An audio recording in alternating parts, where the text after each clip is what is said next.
Bem, pessoal, o programa Conexão Amazonas, aqui pelo portal Conexão Amazonas, está trazendo mais um capítulo da série Eleições 2020. E hoje recebemos esse cara que eu acompanho há muitos anos, Chico Preto. Meu irmão, seja bem-vindo aqui ao Conexão Amazonas. Vamos falar um pouco de eleição, vamos falar um pouco desse processo. E primeiro eu queria que você falasse um pouco da sua motivação. Eu sei que você há muito tempo luta por ideais. Então fala um pouquinho quem é Chico Preto. Bacana. Quando tu me perguntas, Fred, fala da tua motivação, tu queres saber para que o nosso internauta, assinante, enfim, quem está nos vendo agora, saiba, né, por que eu tomei essa decisão de ser candidato a prefeito. Eu digo o seguinte, eu tomei a decisão de ser candidato a prefeito, não mais disputar a Câmara Municipal de Manaus, porque um dia eu comecei lá de baixo. Um dia, aos 22 anos, eu cheguei para o meu pai e disse assim, olha, eu vou entrar na política. E o meu pai, que não tem tradição política, ou seja, meu avô não era político, ele não fez política, de repente, né, um dos seus filhos disse assim, eu vou entrar na política, o meu pai disse, ué, o que está acontecendo? Todos nasceram e se criaram dentro de comércio. E ele disse assim, o que está acontecendo? Eu digo, pai, alguma coisa dentro de mim, né, depois de acompanhar algumas eleições, me dá a convicção de que é aquele local que eu quero estar. Por quê? Porque naquele local eu posso fazer a diferença na vida de várias pessoas. Uma decisão que eu tome, certa ou errada, eu posso fazer a diferença na vida das pessoas. É claro que eu quero tomar as decisões certas. Mas eu falei para ele, eu quero estar nesse lugar onde eu faça a diferença na vida das pessoas. E aí, Fred, veio a primeira eleição, não foi uma eleição vitoriosa, eu bati na trave. Aí veio a segunda, na segunda minha história começa a ser contada. Então daí, da segunda eleição até hoje, são 4 mandatos de vereador, né? Foram 14 anos, não dão os 16, porque no meio do meu terceiro mandato eu vou para a Assembleia Legislativa, fico lá 8 anos, não disputo mais a reeleição, tentei o governo do Estado, fico 2 anos sem mandato. Então, essa caminhada inteira significa maturidade, aprendizagem, sabe? Maturidade política, maturidade intelectual, porque nesse período eu me formei em Direito, me pós-graduei em Política e Estratégia pela Associação dos Diplomados da Escola Superior de Guerra. Então, eu fui buscar conhecimento, fui amadurecendo para que hoje, aos 51 anos, eu tenha essa convicção. Não é mais na Câmara o local onde eu quero estar. Por quê? Porque ali na Câmara eu falei, produzi, sim, apontei caminhos, como na Assembleia, consegui fazer a diferença na vida de muitas pessoas, só que agora eu me sinto preparado para uma responsabilidade maior, que não é aquela só de falar e de apontar, mas é aquela de fazer, de realizar, de transformar. Então, depois dessa caminhada, eu digo agora, esse é o momento de ousar mais uma vez e de colocar o meu nome aí a conhecimento, à disposição de quem está indignado, de quem está frustrado, de quem está, eu diria, pé da vida, com tudo que ouve, com tudo que está lendo, sabe, com tudo que assiste, e eu não tiro a razão. Só que o desafio que a gente vive nesse momento, Fred, é dizer para essas pessoas o seguinte, que quanto mais você se afasta, porque está pé da vida, eu não quero votar, sabe, a política, muita gente diz assim, a política não mexe com a minha vida. Caramba, todas as decisões que são tomadas no Brasil, no Amazonas e em Manaus mexem com a tua vida. Quando mexem com o preço do combustível, mexe com a tua vida, né? Quando não tomam a decisão de fazer concurso público para segurança pública e a segurança piora, mexe com a tua vida. Então a política mexe com a vida de todos nós. Verdade. Então eu estou aqui, nesse momento, candidato a prefeito de Manaus, porque eu quero tomar decisões que a gente vai comentar ao longo dessa entrevista aqui para a nossa cidade. Beleza. Marco, nós começamos aqui falando sobre mobilidade urbana. Como você entende que poderia modificar o atual estado das coisas para uma Manaus mais tranquila, vamos dizer assim, que você pudesse chegar mais cedo no trabalho, chegar mais cedo em casa? Fred, a gente precisa ter a compreensão de que quem quer que seja o prefeito a partir do ano que vem, e estou me esforçando para que eu chegue lá, não vai pegar uma prefeitura começando do zero. Não vai pegar uma cidade que está começando. A cidade já está aí. O prefeito vai pegar dívidas na prefeitura, o prefeito vai pegar um monte de situações que não foram enfrentadas, já vai pegar o carro andando. Então a gente precisa ter muito foco, pés no chão, para exatamente não gerar desilusão, frustração, porque às vezes a gente vê na campanha o cara prometendo 1000 creches, aí constrói 2. Promete que vai construir um hospital em 180 dias, mas tem toda uma rede pública aí que precisa funcionar antes do hospital. Então, a gente não vai pegar uma prefeitura começando do zero. Com relação à mobilidade urbana, que é transporte coletivo e é trânsito, eu tenho sim ideias que eu vou compartilhar agora com vocês. No transporte, que tem a ver com o trânsito, com a mobilidade, eu preciso fazer uma nova licitação. Eu tenho a convicção que não dá mais para trabalhar com as empresas e com o contrato que está aí. Então, uma nova licitação. Vai ser fácil? Não. A prefeitura que está saindo está deixando a cidade amarrada. As mesmas empresas que sucatearam o transporte coletivo, que estão aí com 500 ônibus além do prazo permitido, que estão quebrando, estão pegando fogo. Então, eu preciso fazer uma nova licitação, preciso desfazer isso. Feita a nova licitação, a gente vai ter uma nova lógica. Ônibus grandes andando na mão esquerda. Tá? Uma sanfona, 2 sanfonas, transportando o maior número de pessoas possível. E aí, quando a pessoa chega na estação para trocar de ônibus, ela pega um ônibus menor para poder chegar no miolo dos bairros. Por quê? Ônibus grandes também andando nas ruas estreitas dos nossos bairros, isso pressiona a mobilidade. É ruim para estacionar, é ruim para o pedestre, é ruim para o comércio. Então, ônibus grandes nas grandes avenidas, ônibus pequenos entrando nas ruas estreitas dos bairros de Manaus. Isso já vai ajudar a aliviar o tráfego, né? Porque a gente vai tirar os ônibus da faixa do centro e da faixa da direita, nas grandes avenidas. Quando a gente passa para o trânsito, primeiro organizei o transporte coletivo. Aí a gente precisa fazer um pacto com as grandes empresas em Manaus hoje, que estão andando com seus transformers, né, pelas ruas da cidade, né? Você tem ônibus aí, carretas, andando 8 da manhã, 10 da manhã, de container de 40 pés, pressionando a mobilidade, atrapalhando o tráfego. A gente tem que construir uma nova relação com essas empresas. Eu sei que a cidade não pode parar, mas a gente vai ter que construir uma nova lógica. Para mim, caminhões, carretas, a partir de um determinado peso, tem que rodar de 8 da noite até 6 horas da manhã do dia seguinte. Isso significa repensar a posição dos portos. Exatamente, também, né? Repensar a cidade. Porque a gente não vai conseguir construir todas as obras que Manaus precisa para que a gente possa tirar essas carretas de dentro da cidade. Tem uma obra que está sendo feita, que é o Anel Viário, que é aquela obra aí que está sendo feita no Tarumã, só que aquela obra ainda vai demorar algum tempo. Então a gente precisa agir agora. Então, é meu compromisso dialogar com as empresas para encontrar um mecanismo para a gente poder tirar essas carretas, esses carros pesados de dentro da cidade, principalmente no horário de pico.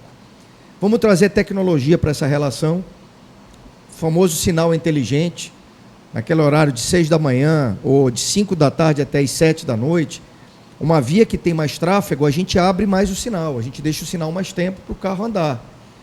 Naquelas vias que cortam perpendiculares, que o trânsito é menos intenso, a gente demora um pouco mais o sinal. Então, isso tudo a gente tem que fazer com sinalização tecnológica, inteligente. Vou investir na construção de mais passarelas, principalmente para reduzir o número de faixas de pedestre. Não vou deixar o pedestre na mão, não. O pedestre vai ter a passarela.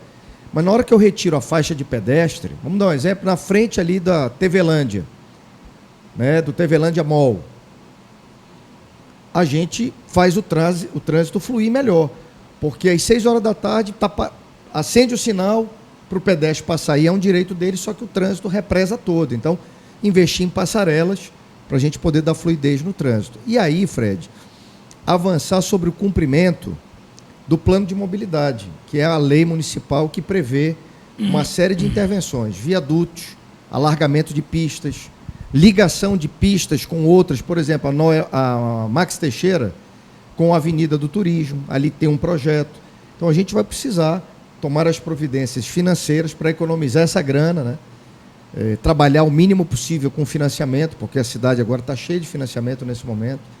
O Arthur pegou aí um monte de financiamento, e uma coisa para a gente ver lá na frente, saber se isso tudo efetivamente foi feito, e a gente enfrentar a mobilidade dessa maneira, com transparência, com foco, com pequenas intervenções como essa das passarelas, que para mim já vai ajudar muito o tráfego da cidade de Manaus, e resolvendo a questão do transporte coletivo, que além de ser necessário para as pessoas que não têm os seus veículos, também tira a pressão sobre a mobilidade, sobre o trânsito na cidade de Manaus.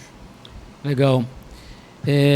Chico, com relação nós tivemos agora esse período de pandemia, onde ficou bem claro para toda a sociedade que nós não estamos preparados para enfrentar uma crise.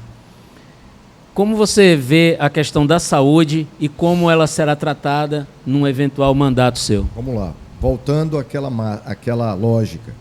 Eu já vou pegar uma prefeitura com UBSs, com casinhas que não estão funcionando a contento. A gente tem que melhorar essas estruturas. Eu penso que seria irresponsável eu chegar na prefeitura, olhar para todas essas estruturas, UBSs, casinhas, sabendo que elas não estão funcionando, sabendo que tem déficit de profissionais. Tem casinha que não tem médico, não tem enfermeiro. Tem casinha que às vezes tem um médico, mas não tem um enfermeiro e não tem um agente comunitário de saúde. Então, todas essas estruturas estão aí, são realidade. Então, eu penso que chega a ser irresponsabilidade do prefeito, o cara que chega lá, não olha para essas situações e já sai construindo, sem colocar para funcionar o que já existe. Então, a minha lógica de trabalho é fazer o raio-x dessas estruturas, completar essas estruturas, para que a gente possa atender bem a comunidade que vai em busca de uma consulta, que vai em busca de um atendimento, antes, né, de que a sua situação piore e ela tenha que buscar aí um pronto-socorro, porque essa é a lógica. A gente vai na casinha, a gente vai na UBS, para que o nosso problema não piore, eu tenho que buscar aí um atendimento de urgência ou de emergência. Foi a lógica da época da pandemia. As pessoas chegavam nas unidades básicas de saúde da prefeitura e estavam em busca, Fred, dos remédios que eu tomei. Eu não sei se você pegou Covid, eu peguei, e tomei o quê? Azitromicina, ivermectina, prednisona. Alguns tomaram a cloroquina naquele momento em que a cloroquina estava sendo recomendada. Porém, muitas pessoas chegavam nas UBS da prefeitura e só tinha paracetamol e dipirona. Então, quantas dessas pessoas não pioraram porque não tiveram os medicamentos corretos, não vieram a ter a necessidade de ter uma internação e talvez até morreram? Isso é para a gente refletir. A saúde básica é aquela que deve prevenir que o cidadão piore no seu estado de saúde. Então, eu quero dar atenção para isso, tá? Fazer a estrutura que está aí funcionar. Trazer tecnologia para essa relação. Ainda tem pessoas, Fred, que saem 4 da manhã para pegar senha, para marcar consulta. Não dá mais, pô. O celular, olha, isso aqui foi utilizado na época da pandemia, as pessoas fizeram cadastro para receber o auxílio emergencial. Muita gente que nunca teve intimidade com o celular aprendeu a fazer cadastro, recebeu, pagou, transferiu tudo aqui dentro. Então a gente tem que aproveitar essa inclusão digital que o fenômeno da pandemia trouxe, pelo menos para nós brasileiros, e levar outro tipo de serviço, outros serviços. Marcação de consulta. Você vai marcar sua consulta aqui, ó. O aplicativo vai dizer o dia e a unidade básica de saúde que você vai se dirigir para ser atendido. O aplicativo vai te permitir você pesquisar onde tem os remédios que você está procurando. Então, a gente vai fazer o controle de estoque, botar a informação aqui. Estou procurando um remédio para tuberculose. Você vai encontrar no posto tal. Estou procurando um remédio para pressão alta. O remédio tem ali. Porque, às vezes, acontece isso. Chega o remédio e acaba rapidamente, mas está sobrando em outro posto. O aplicativo vai permitir a pessoa verificar e chegar lá. E aí, Fred, também avançar sobre telemedicina. Na época do coronavírus, pessoas que têm planos de saúde fizeram consultas pelo celular, pô. Aquela consulta, olha, eu estou assim, eu estou assado, e o médico receitava pelo celular. A gente quer trazer isso para a realidade da prefeitura.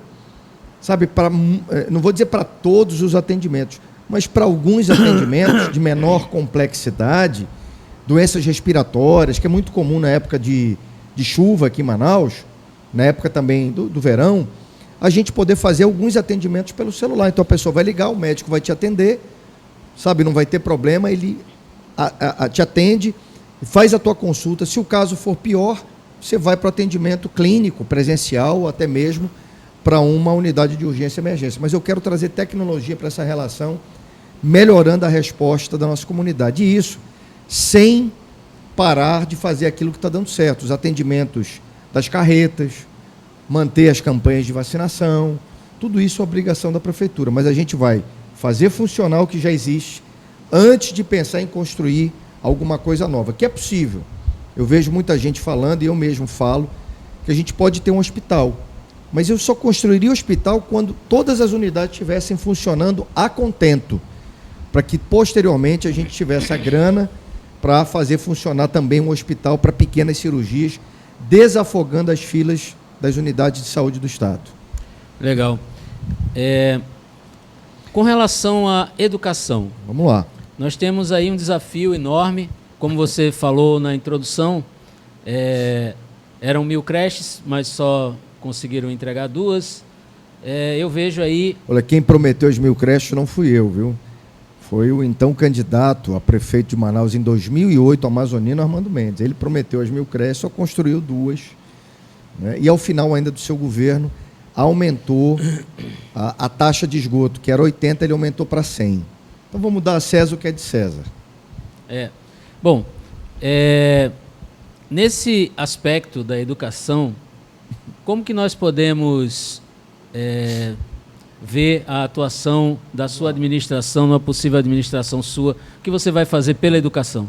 Muita gente me pergunta, sabe, Fred, e aí, quantas escolas você vai construir? Quantas creches? Eu digo, eu já sei que de cara eu tenho 10 creches paradas hoje em Manaus. Então, antes de pensar em construir alguma coisa nova, é terminar o que está aí, irmão.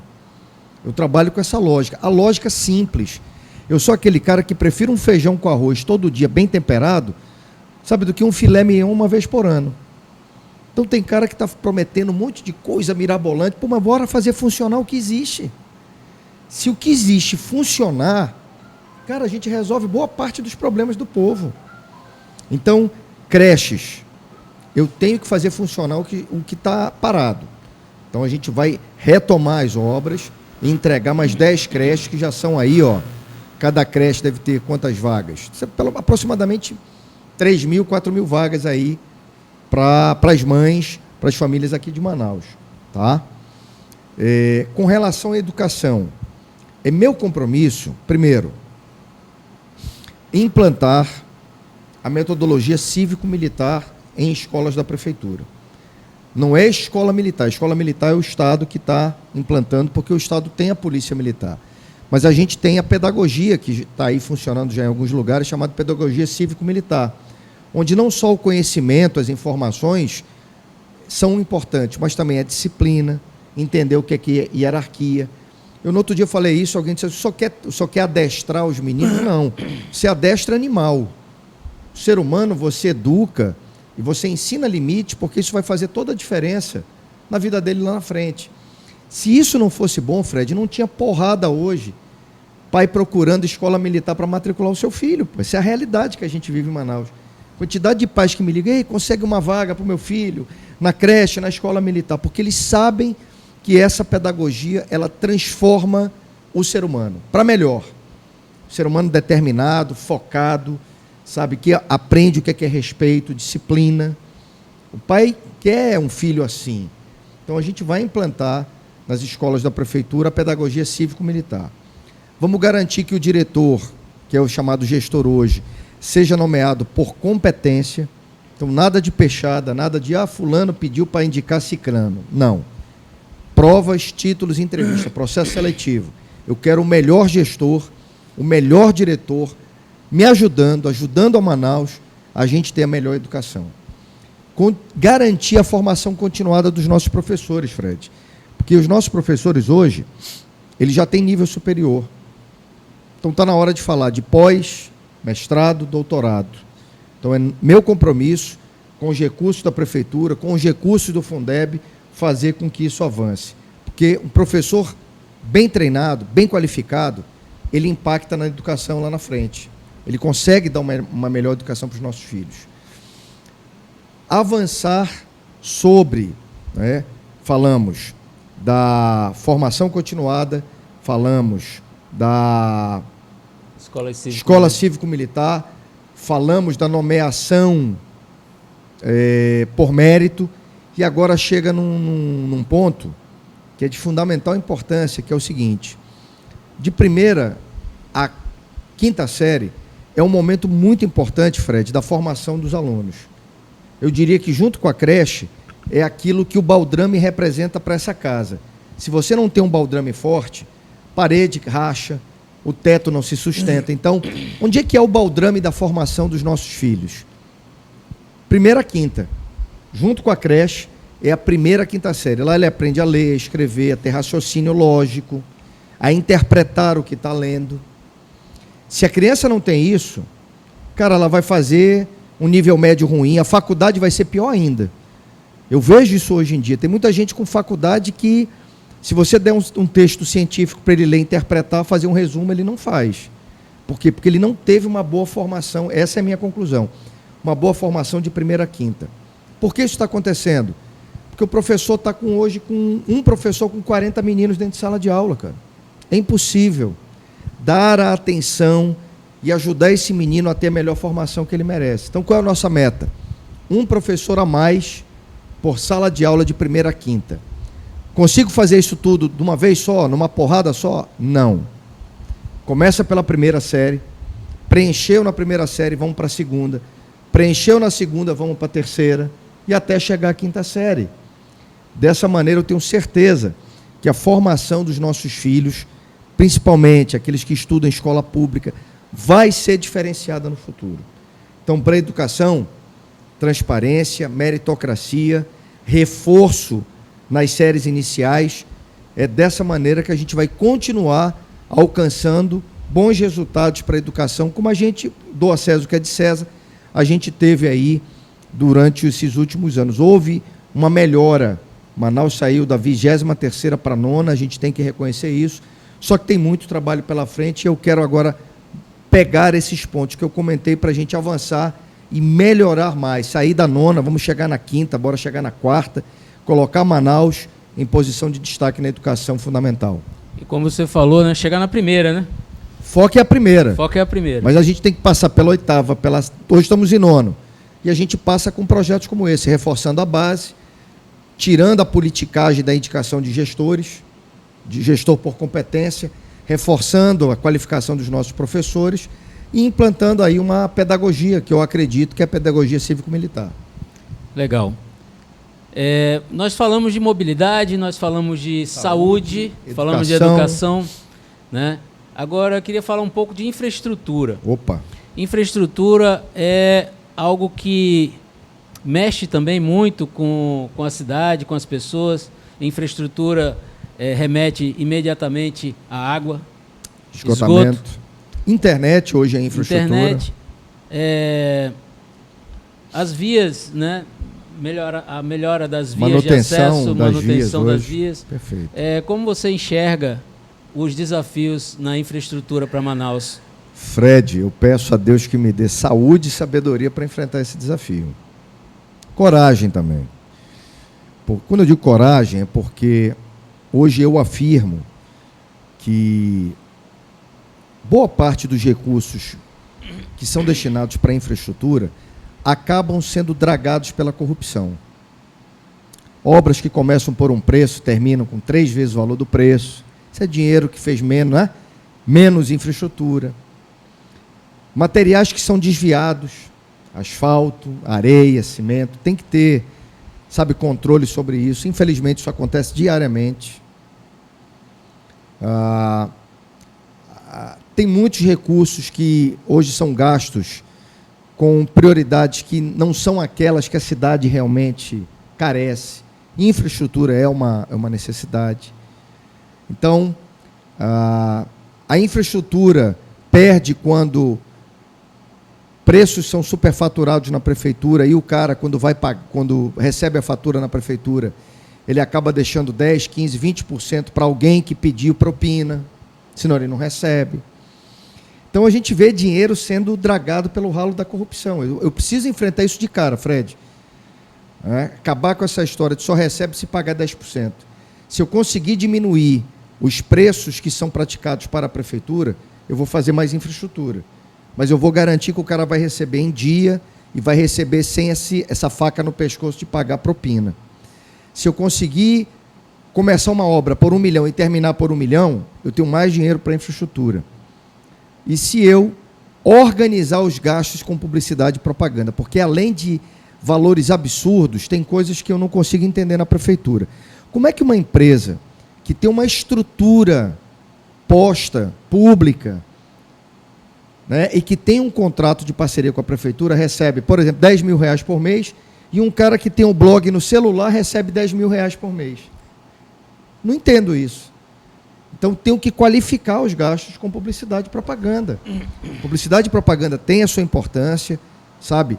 Tem a sua importância estratégica, inclusive, só que, infelizmente, eu vejo a prefeitura usar o argumento da publicidade e propaganda, bicho, na minha opinião, para desviar dinheiro, tá? E não valorizando o trabalho de quem tem estrutura para ser valorizado.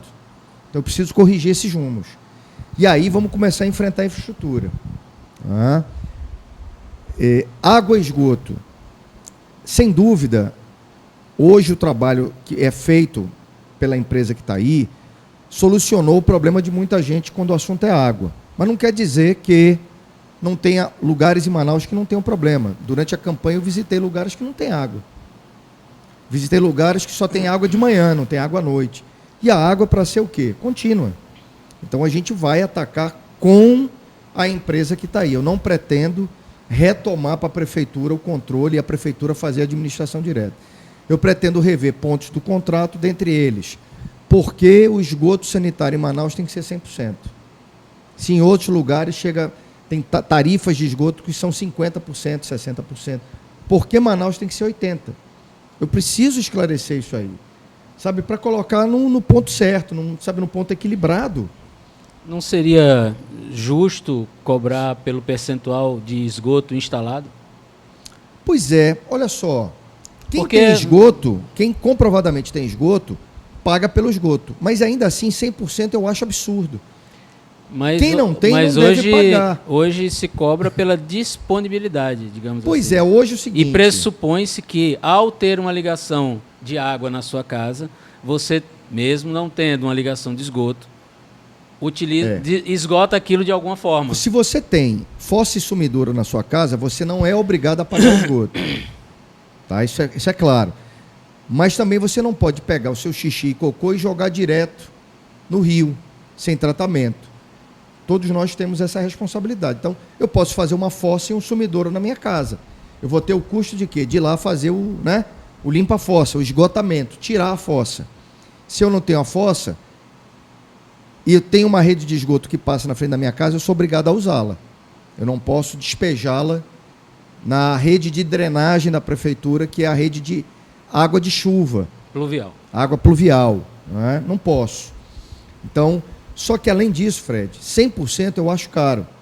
Como eu te falei, tem lugares no Brasil que pagam 50%. E funciona.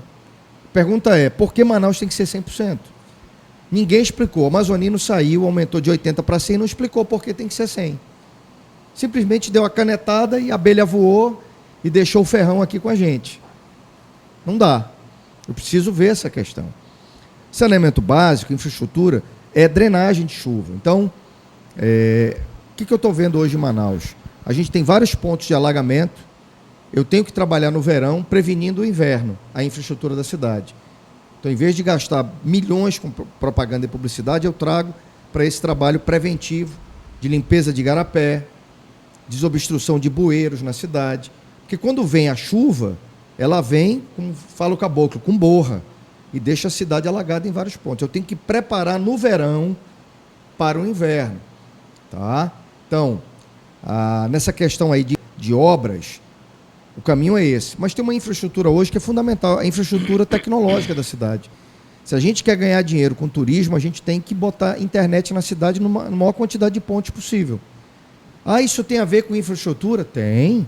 Uma cidade inteligente que recebe o turista quer internet para fazer a selfie, para gravar o vídeo, para divulgar espontaneamente o local onde ele está. Então, como é que a gente vai avançar sobre isso? É a prefeitura que vai botar internet? Obrigatoriamente não. Você tem 4 operadoras telefônicas. Bora construir parcerias. Então, na Ponta Negra, o único lugar que tem internet na Ponta Negra, sabe onde é, Fred? Parada de Dubai. Aquela parada lá caríssima. É o único lugar que tem internet. No resto da Ponta Negra, tu não tem nada. Então, bora botar internet na Ponta Negra. Bora botar internet no centro. Wi-Fi nas ruas do centro. Bora botar internet no Parque dos Bilhares. Bora botar internet no Parque do Mindu. Bora botar internet nas principais ruas de comércio de Manaus. Parque 10, Manoa, Rua do Fuxico, lá na Zona Leste. Por que não, pô? Por que o povo da Zona Leste não pode ter direito à internet ali na Rua do Fuxico?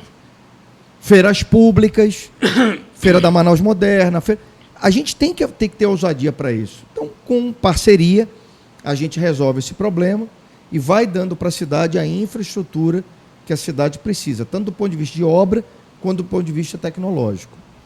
Muito bem. Falamos de infraestrutura aqui com o Chico Preto e eu queria falar também sobre um assunto que eu considero de extrema importância numa cidade que deveria ser reconhecida mundialmente por ser a capital da Amazônia. Legal. Né? Ali no coração da floresta amazônica, num lugar onde, eu diria que uma das maravilhas do planeta, né? O encontro do maior rio, onde se forma o maior rio do planeta, o Rio Amazonas. É aqui em Manaus. Aqui, é como as pirâmides do Egito, né? Na Ilharga. Né? Aqui do lado. Aqui do lado, na Ilharga. Muitos de nós nem teve a oportunidade ainda de... Rapaz, tem gente que mora, nasceu em Manaus e não conhece o Encontro das Águas. Só ouviu falar. Viu pelo YouTube. E nós não temos um parque público ao lado ali do Encontro das Águas que dê visibilidade para esse fenômeno, vamos dizer assim, né? Para essa maravilha da natureza. Queria falar de meio ambiente, Chico Preto. Bora. Como vai ser o meio ambiente na sua possível administração? Cara, eu não quero ser aqui pessimista, mas eu acho que tem uma geração que sei lá, passou. Tem uma geração que não vai mais compreender o meio ambiente, ainda, sabe, não tem a real noção de quão importante o meio ambiente é para nós no dia a dia. Então, eu tenho que ter foco. A gente tem 400 escolas. Eu sonho em ter uma Olimpíada anual na rede pública de ensino falando só de meio ambiente. Olimpíadas do meio ambiente. E desta maneira, anualmente, a gente trabalhar assuntos que fazem parte do meio ambiente dos bairros. Você tem um problema do igarapé, você tem um problema do lixo, você tem um problema você tem um problema da poda das árvores, você tem vários assuntos que dizem... Problema do barulho. Do lixo. Do lixo, problema do barulho. As pessoas fazem barulho num horário que não é para fazer. Isso é meio ambiente. E que as escolas comecem, essa garotada que está vindo aí, Fred, a gente comece a contagiá-los com isso. Para que eles não cresçam como muitas gerações cresceram. Ainda jogam latinha do lado sabe, tá no carro, o cara joga latinha, cara. Eu no outro dia vi um cara jogando um coco, na estrada da Ponta Negra, pela janela. E aquilo ali vinha em velocidade, quase acidentava o outro carro. Então a gente ainda tem, infelizmente, pessoas assim. Como é que a gente muda isso? Cara, educação. Então eu quero trabalhar na escola pública, as Olimpíadas no meio ambiente, para que a gente trabalhe problemas da comunidade, dessa maneira, esse espírito, sabe, esses conceitos estejam dentro dessa geração que está crescendo para fazer a diferença lá na frente. Pô, Chico Preto, então tu só vai trabalhar o futuro? Não. Isso é presente que vai impactar no futuro, mas eu quero trabalhar também o presente com relação a alguns assuntos. Por exemplo, a gente ainda tem um problema muito grave de lixo que vai parar nos igarapés. E eu vejo que está faltando uma política de incentivar as pessoas a entenderem que esse lixo tem valor. O PET tem valor, cara, econômico. por que não termos em Manaus equipamentos que já existem em outros lugares do mundo, conhecido como Papa Pet? Você troca o PET por um crédito do transporte coletivo. No Passa Fácil. A gente não pode ter isso espalhado em Manaus. Terminais, shoppings, repartições públicas. E o cara entender que aquele PET, eu chego lá, troco aquele PET por um crédito no meu cartão do Passa Fácil. Quem é que vai bancar isso? As empresas que produzem, que colocam seus produtos com PET no mercado. O nome disso é responsabilidade da logística reversa. Responsabilidade do poluidor pagador, está na lei 13.605. Então eu, como prefeito, vou dialogar com essas empresas e dizer, preciso da colaboração de vocês. Para cada PET que vocês colocam no mercado, um percentual, um centavo, né, um décimo de centavo, para formar um fundo de meio ambiente e a gente poder comprar as passagens para trocar PET por passagem. Organização das cooperativas dentro da coleta domiciliar de lixo. Tá? Isso vai fazer um diferencial tremendo, inclusive para mudar o comportamento de nós, moradores, cidadãos da cidade de Manaus, para algo que é a base dessa, sabe, a base, é o abecedário, o beabá. A gente tem que começar a segregar lixo dentro de casa, separar o lixo, o que é reciclável, o que é resíduo sólido, do que é lixo orgânico, resto de comida. Inclusive isso daí tem outras utilizações, adubo, não é isso? A gente pode fazer adubo e tal. Agora, isso começa dentro de casa. Ainda a grande maioria do nosso povo não separa o lixo. O cara bota PET, latinha, bota tudo junto com o resto de comida. Então a gente tem que começar isso por dentro. Como é que a prefeitura vai agir, Fred? Aí entra a importância da publicidade. É mudando o comportamento através de uma publicidade bem feita, com propósito. Não aquela publicidade que, para falar bem do prefeito, aquilo ali não serve de porcaria nenhuma. A publicidade que eu sonho em ter é essa que muda conceito, muda comportamento. Então a gente vai agir sobre o meio ambiente, desburocratizando também as SEMAS, acho que ainda tem muita burocracia em relação às SEMAS, avançando sobre parceria público-privada com os entes privados na cidade de Manaus, estimulando, né, o plantio de árvores, quem sabe dando até o desconto no IPTU, para quem tem uma atitude dessa natureza. Olha, eu plantei árvores comprovadamente, então naquele ano você tem um desconto. A gente precisa avançar sobre a questão do meio ambiente e dando exemplo. Hoje, eu antigamente falava o seguinte, que eu queria pegar a frota de carro da prefeitura e colocar gás. Só que hoje eu não faço mais nem isso. Hoje eu vou trocar a frota da prefeitura pelos Uber. Eu vou deixar de ter carro na prefeitura e usar os Ubers que estão andando aí, Uber 99, o pessoal que está no aplicativo. Eu diminuo a emissão de gás, eu diminuo o impacto sobre o trânsito, contratando o pessoal que está fazendo o aplicativo. Mas aí a gente pode até induzir a questão do gás, porque a gente tem uma riqueza muito forte em Manaus, e no Amazonas, melhor dizendo, que tem que impactar a nossa economia, o nosso meio ambiente aqui em Manaus. E está faltando a ousadia por parte do governo, né, de liberar o gás. A nova lei do gás vai ser fundamental para que nós tenhamos investimentos por parte de empresas, aumentando, inclusive, a quantidade de postos de GNV, que, se eu não me engano, a gente tem 3 em Manaus. Insuficiente para uma demanda de pessoas que, além de quererem economizar, querem contribuir para a questão do meio ambiente. E estamos há 20 anos aguardando esse gás, né? Porque era uma matriz energética que... Pois é, isso elegeu, é lá de 2003, 2004. Elegeu vários. Acho que reelegeu o Lula em 2006, não foi? Era a questão do gás. Pois é. E aí a gente fizeram uma lei extremamente restritiva que criou monopólios, como o monopólio da Cigás em Manaus, no Amazonas, que se passaram 15 anos, a gente tem 3 postos de GNV. Um absurdo isso. Um absurdo. Está na hora de quebrar esse monopólio. O governador Wilson Lima está nas suas mãos. O senhor já assumiu esse compromisso publicamente. Está na hora de fazer ele ser cumprido. Mandar para a Assembleia a nova lei do gás para abrir o mercado para novos investimentos. Muito bom. Então, para encerrar nossa conversa hoje, eu queria que você contasse para o nosso internauta, para o nosso público aí, ouvinte, por que votar no Chico Preto, por que votar 27, no dia 15 de novembro? Rapaz, essa é a hora Essa é a hora importante também. Pedir votos nesse momento é fundamental.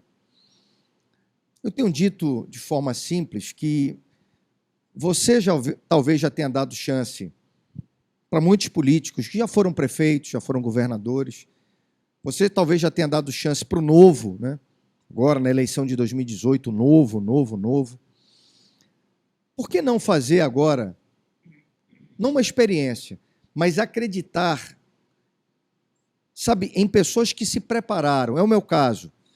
Eu venho lá de baixo como vereador, adquirindo experiência, maturidade, fui deputado, adquiri experiência, maturidade, e hoje sou candidato a prefeito, com uma história que você pode pesquisar agora aí na sua internet, limpa. Nem acusação de fraude, de roubo, de corrupção eu tenho na minha vida. Quanto mais processos. Nem acusação eu tenho. Então eu decidi ser candidato a prefeito para levar essas minhas convicções. Sabe, é possível fazer política com honestidade, sim, pô. Por quê? Eu tenho que ser vítima, sabe, dessa coisa que o pessoal diz, não, quem entrar na política vai roubar. Eu não entrei na política para fazer fortuna. Entrei na política para fazer história. Sabe, uma nova história para o transporte coletivo, uma nova história para o meio ambiente, uma nova história para a saúde. E eu decidi ser candidato a prefeito porque não faz mais sentido continuar na Câmara falando. Agora, eu me sinto pronto para decidir e fazer, transformar. Talvez você esteja me vendo agora, não tenha candidato a prefeito ainda. Primeira coisa que eu te peço, não acredita em pesquisa. Não é pesquisa que vai mudar a nossa realidade. É a tua indignação, a tua esperança também, sabe, a tua vontade de ver algo diferente. Tudo isso materializado na tua decisão de voto. É o teu voto que escreve uma nova página para a história da cidade de Manaus. A minha história me qualifica, está aqui te pedindo o teu voto. 23 anos de vida pública limpa, preparado, pronto para tomar decisões. Tem que ter coragem. E no meu palanque, pesquisa, não tem maus caminhos, no meu palanque não tem lava-jato, no meu palanque, sabe, não tem uma prefeitura que não está travando na beleza, ela travou várias coisas, travou transporte coletivo, travou infraestrutura. E eu estou te pedindo essa oportunidade aqui, ó, de peito aberto, cara limpa, para você que ainda não decidiu o seu voto. Meu nome é Chico Preto, meu apelido, né? O nome é Marco Antônio, mas só me conhece como Chico Preto. Hoje, vereador na cidade de Manaus, até o final do ano, e pronto para, na virada, do dia 31 de dezembro para o dia 1º, assumir a prefeitura da nossa cidade, trabalhar, botar as coisas nos eixos, tendo a compreensão de que eu não vou conseguir resolver tudo, mas eu vou tomar as decisões sobre os principais problemas que hoje afligem a cidade de Manaus. E eu estou te pedindo essa oportunidade, para você que já acreditou no velho, já acreditou no novo. É chegada a hora do preparado, de quem teve a humildade de começar de baixo e hoje está aqui te pedindo uma oportunidade. Meu número é 27. No dia 15, eu conto com o teu apoio, conto com a tua esperança, para que a gente possa escrever uma nova história, uma nova página na história da cidade de Manaus. Muito obrigado, que Deus te abençoe e ilumine, para que a gente escolha o caminho certo. É isso aí. Conexão Amazonas especial Eleições 2020. Hoje tivemos aqui a companhia do Chico Preto. Muito obrigado, Chico, pela disponibilidade. E esperamos ajudar aí você, eleitor, a fazer boas escolhas e encontrar aí o caminho certo para a nossa cidade. Nós voltamos logo com mais um capítulo desse especial Eleições 2020 aqui no Conexão Amazonas. Um abraço.